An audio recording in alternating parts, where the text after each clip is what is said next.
तो देखिए तस्वीरें आपको दिखा रहे हैं सीएम भजन लाल शर्मा जो कि कॉन्फ्रेंस हॉल में बैठक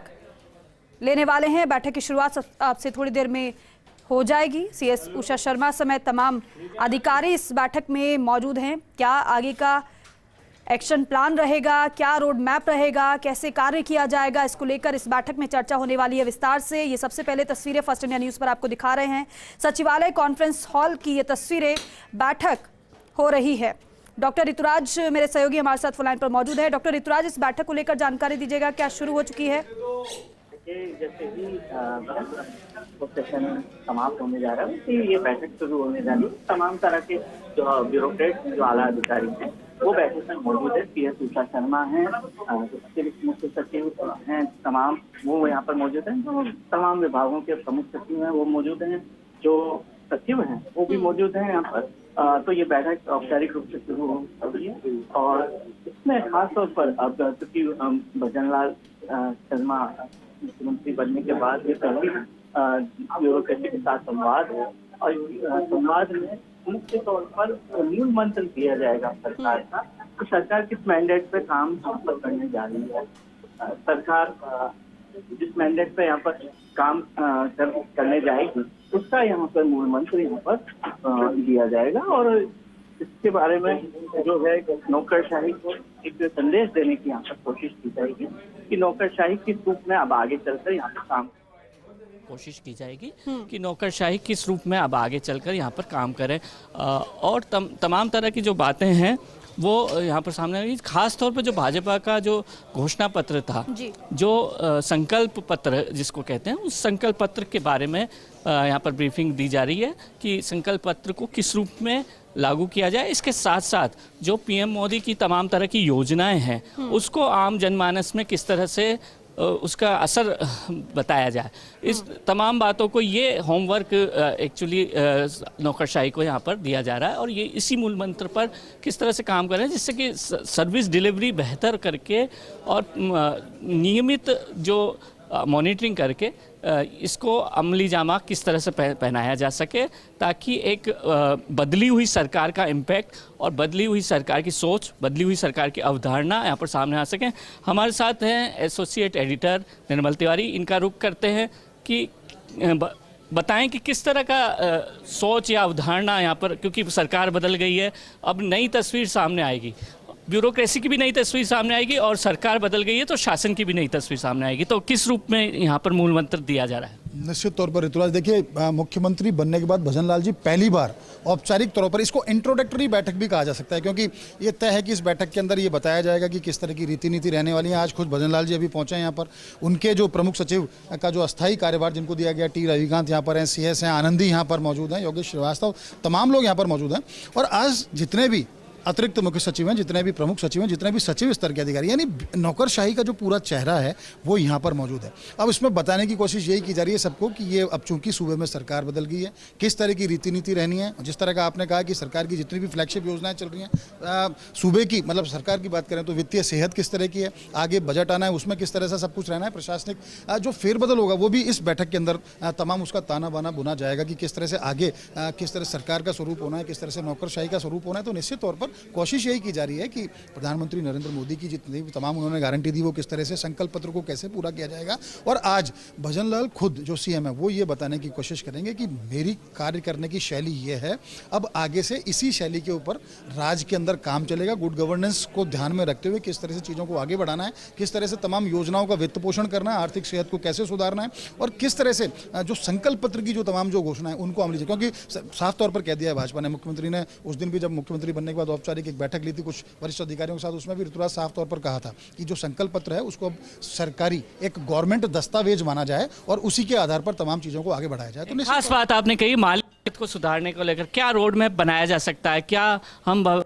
ऐसी चीज़ें देख सकते हैं कि कुछ खर्चों में कटौती जैसे कोई चीज़ें देख सकते हैं, योजनाओं के आकार में कटौती, इस तरह की चीज़ें देख सकते हैं? निश्चित तौर पर ऋतुराज, देखिए सीधी बात यह है कि जिस तरह से पूर्ववर्ती सरकार ने लगातार, चूंकि वो सियासी उनकी मजबूरी थी, भी लगातार घोषणाएं की, लगातार बहुत सारी रियायतें दी, तो एक अब ये देखना होगा कि सरकारी खजाने में कितना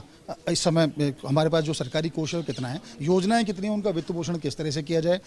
कर्ज की स्थिति क्या है, किस तरह से जो कर मद के जितने भी टैक्स हेड वाले जो डिपार्टमेंट है उनकी स्थिति क्या है। तो जिस तरह की सूचना मिल रही है, आज की बैठक के बाद खुद मुख्यमंत्री भजन लाल शर्मा वित्त विभाग के जो कुछ अफसर हैं उनके साथ बैठेंगे, उसके बाद मंत्रिमंडल का एक बार स्वरूप तो आ जाए, उसके बाद तमाम जो नौकरशाही में बदलाव होंगे वो भी देखने को मिलेंगे। लेकिन फिलहाल तमाम वित्त के मोर्चे पर जितने भी अधिकारी तैनात हैं संभवतः उनको कल बुलाया जाएगा, उनके साथ बैठा जाएगा, उनसे पूछा जाएगा कि कोष में कितना पैसा है, योजनाओं के वित्त पोषण के लिए कितना पैसा चाहिए, केंद्र से जो तमाम जो हमारा जो शेयर है वो कितना मिल रहा है, लगातार जो बोरोइंग पावर है हमारी 46,000 करोड़ के आसपास की बोरोइंग पावर थी, इस बोरोइंग पावर की स्थिति कितनी है और आगे इन योजनाओं के वित्त पोषण के लिए। और एक आपने बड़ा अच्छा सवाल पूछा कि क्या कुछ योजनाओं में कटौती की जा सकती है, तो पहले दिन ही भाजपा ने कह दिया था कि जो जनहित की योजनाएं उनसे किसी तरह का उनमें कोई छेड़छाड़ नहीं की जाएगी। लेकिन हाँ, जिन योजनाओं को जबरन लाया गया था सिर्फ जनता को लुभाने के हिसाब से, उनमें अगर फालतू अगर कोष खत्म हो रहा है, अगर वित्त की लागत उसमें उस तरह की बढ़ रही है तो निश्चित तौर पर उन योजनाओं की समीक्षा जरूर की जाएगी। और ये देखिए खास बात ये, आज की बैठक की एक खास बात ये भी रहेगी कि आज की बैठक में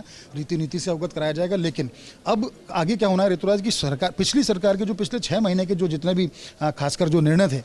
उसमें चाहे अगर उन्होंने डेप्ट किस तरह से लिया, किस तरह की योजनाएं उन्होंने लागू की,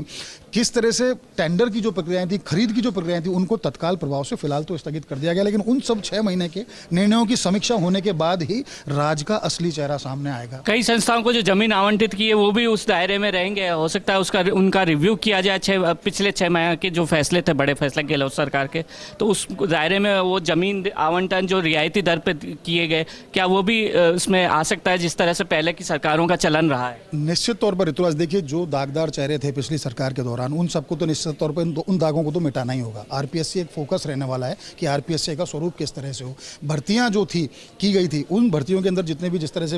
अगर हम पेपर जो नकल की बात थी उन तमाम बातों को देखें, पेपर लीक की बात थी, उन तमाम बातों को देखा जाएगा, कानून व्यवस्था के मोर्चे पर देखा जाएगा। लेकिन जो मुख्य डिपार्टमेंट हैं जो सीधे तौर पर जनता से जिनका जुड़ाव है, खासकर चिकित्सा एवं स्वास्थ्य, शिक्षा, सड़क, पानी, बिजली, ये इस तरह के विभाग हैं। और परिवहन की बात करें, कॉमर्शियल टैक्स डिपार्टमेंट की बात करें, सीधे तौर पर जीएसटी वहीं से आता है। तो इन तमाम जो मुख्य जो डिपार्टमेंट है, निश्चित तौर पर इनमें कुछ ब्यूरोक्रेटिक बदलाव भी देखने को मिलेंगे। लेकिन सरकार, खासकर भाजपा, अपनी रीति नीति के अनुसार इन डिपार्टमेंट्स को आगे चलाएगी। तो निश्चित तौर पर पिछले 6 महीने के जितने भी डिसीजन थे, खासकर इन जो प्रमुख डिपार्टमेंट हैं जिनके मैंने अभी जिनके नाम लिए, उन सभी विभागों की पिछले 6 महीने के उनके जो निर्णय, उनकी खरीद, उनकी टेंडर प्रक्रिया, जमीन आवंटन की बात करें, नगरीय विकास पे फोकस रहने वाला है, चिकित्सा एवं स्वास्थ्य पे फोकस रहने वाला है, शिक्षा पे फोकस रहने वाला है, जलदाय पे फोकस रहने वाला है। क्योंकि जलदाय को लेकर आपको तो पता ही किस तरह से तमाम जो विवाद सामने आए थे। तो ये तमाम जो ऐसे डिपार्टमेंट हैं, इनके पिछले 6 महीनों के निर्णय की कम से कम समीक्षा की जाएगी और उसके बाद ही सरकार ये तय करेगी उसको किस रूप में आगे बढ़ना है और उसका एक फॉर्मूला तैयार किया जाए। देखिए, ये फोकस एरिया बताए गए थे, जो तमाम फोकस एरिया क्या रह सकते हैं नई सरकार में और किस तरह से यहाँ की जो रीति नीति है वो काम में आएगी। संकल्पों की अगर बात करें तो मुख्य तौर पर जो संकल्प सामने आ रहे हैं वो संकल्प हैं कि 450 रुपये में LPG सिलेंडर,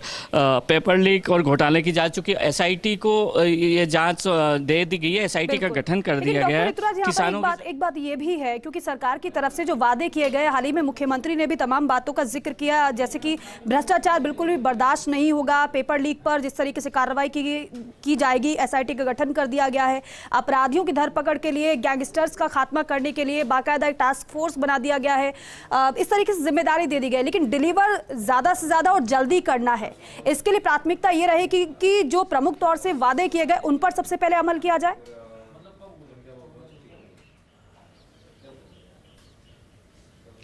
इसी बारे में ऐश्वर्य से पूछ लेते हैं कि चूंकि सर्विस डिलीवरी अब सबसे अहम रहने वाली है, सर्विस डिलीवरी के इस मायने में कि योजनाओं को डिलीवर बहुत अच्छी तरीके से किस रूप में किया जाए, तो इसमें क्या मूल मंत्र दिया जा सकता है? देखिए, भारतीय जनता पार्टी के जितने भी लीडर हैं, उन्होंने जिस वक्त सरकार आने वाली थी या चुनाव थे, चुनाव के दौर में ये वादा किया था कि प्रधानमंत्री मोदी ने जो गारंटी दी है उन्हें अक्षर से पालना करवाई जाएगी। और उसके अलावा चुनावी घोषणा पत्र था, उसमें जो भी घोषणाएं हैं उनको, चूंकि लोकसभा चुनाव पास में है, तो ऐसी घोषणाएं जो इन 6 महीनों में लगातार लागू की जा सके, इन 6 महीनों के आसपास का समय होता है, उसमें उन्हें लागू किया जा सके, उन्हें धरातल पर लाया जा सके। और सबसे महत्वपूर्ण बात यह है कि प्रधानमंत्री मोदी की जो केंद्र की योजनाएँ हैं, चाहे उज्ज्वला हो, हर घर मकान हो, हर घर नल हो, इस तरीके से जो भी योजनाएँ हैं, उन योजनाओं का एक भी अगर कोई पात्र व्यक्ति छूट गया तो इसके पीछे जिम्मेदारी तय करें। यही मुख्यमंत्री ने पहले दिन कहा था अधिकारियों को, जो पहले दिन बैठक ली थी उस दिन यही बात कही थी। और यही कारण है कि मुख्यमंत्री भजन लाल ने तमाम जो अधिकारी है, अलग अलग महकमों के जो प्रमुख सचिव है, ACS है, CS तो खुद है ही, उनको इसीलिए यहाँ पर बुलवाया है। अभी ऐसा नहीं कि आज की बैठक में कोई एक क्लास लगा देंगे या फिर आज की बैठक में किसी के खिलाफ कार्रवाई कर देंगे, क्योंकि पहली बैठक है, चीज़ों को समझने की कोशिश कर रहे हैं और चीज़ों को समझने के साथ ही इनका प्रयास यही रहेगा कि आज से चीज़ों को धरातलीय रूप से और ज़्यादा गति प्रदान कर दें। क्या निकट भविष्य में 100 दिन की कार्य योजना या इस तरह की कार्य योजना सामने आ सकती है? देखिए, जो कल दिल्ली जाकर आए हैं, तो दिल्ली में पार्टी के प्रमुख नेताओं से जो चर्चा हुई है, जिनमें JP नड्डा हो, नितिन गडकरी हो, हालांकि लोकसभा अध्यक्ष से तो शिष्टाचार मुलाकात थी, बाकी अन्य जो हैं, प्रहलाद जोशी है, सभी से जो इन्होंने मुलाकात की है, उन मुलाकात का प्रतिफल अब सामने आगामी दिनों में देखने को मिलेगा। उस मुलाकात में जो आगामी योजनाएं हैं, उनको लेकर भी सामान्य तौर पर चर्चा होती है, क्योंकि वो भी बताते हैं पार्टी लाइन पर किस तरीके से चला जाए, पार्टी का फोकस किस चीज़ पर होगा। ये आला कमान से निर्देशित चीज़ें होती है, लेकिन सबसे महत्वपूर्ण बात ये भी है कि कोई किसी भी योजना से वंचित ना रहे। ऐसा भी नहीं है कि उस वक्त बीजेपी ने चुनाव के दौरान कहा था कि हम किसी भी योजना को बंद नहीं करेंगे। जो भी योजना अच्छी योजना है और जो जनता के लिए अच्छी योजना है, वो कोई पुरानी योजना बंद नहीं की जाएगी कि राजनीतिक रूप से किसी योजना को बंद कर दिया जाए, लेकिन समीक्षा करने की आवश्यकता है। लेकिन इस वक्त सबसे ज़्यादा अगर फोकस है वो भ्रष्टाचार को कम करना, और दूसरा जो फोकस है वो है पेपर लीक पर जो SIT का गठन हुआ है उस पर, अपराध पर नियंत्रण, और प्रधानमंत्री मोदी की जितनी भी योजनाएं हैं उनमें किसी तरीके की कोई लापरवाही, कोताही ना बरते। इस तरीके से आज की ये बैठक है, ये हल्के फुल्के मूड की बैठक है। जब मंत्रिमंडल बन जाएगा, सारे मंत्री बन जाएंगे, उसके बाद की बैठक की बात ही अलग और होगी। ऋतुराज जी, तो ये ऐश्वर्य प्रधान CM का बहुत नज़दीकी से कवर करते रहे हैं, और जब बीजेपी में भी जब सक्रिय रहे तो बहुत नज़दीकी से उन्होंने बारीकी से इन तमाम चीज़ों को कवर किया, और बता रहे थे कि आज की बैठक का मुख्य लुबाब ये मोटे तौर पर अपराधों को नियंत्रण करना, अपराध पर किस तरह से लगाम लगाई जाए, महिला सुरक्षा को लेकर किस तरह से प्राथमिकता देते हुए कार्य योजना। सवाल ये भी है कि फैसलों पर अमल कराने से पहले विभागों के खजानों पर भी नजर डालनी होगी।